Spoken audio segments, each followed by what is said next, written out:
Hello everyone and welcome back to our new video.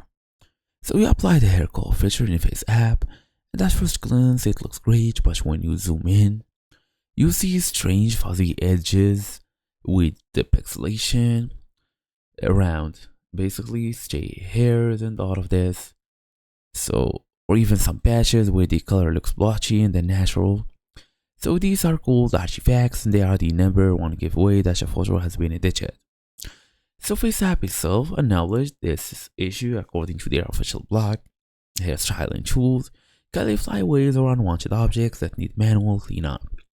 So the AI does an amazing job, but it isn't perfect at all, especially around complex edges like wispy baby hairs or strands that blend into a pussy background.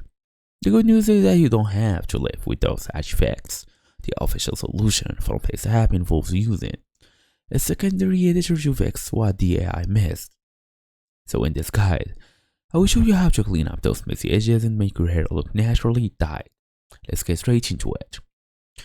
So the number one solution is the usual, the hairstyles tool for flyaways.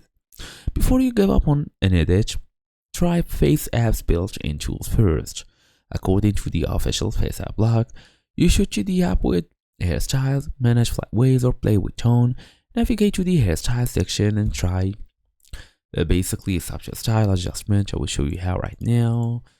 Okay, for example, impression of Hollywood young color effects hairstyle, for example, as you see. Even if you zoom in, you wouldn't know that this one is kind of edited. It's actually hard to know. So you can also use the eraser and all of them tools available.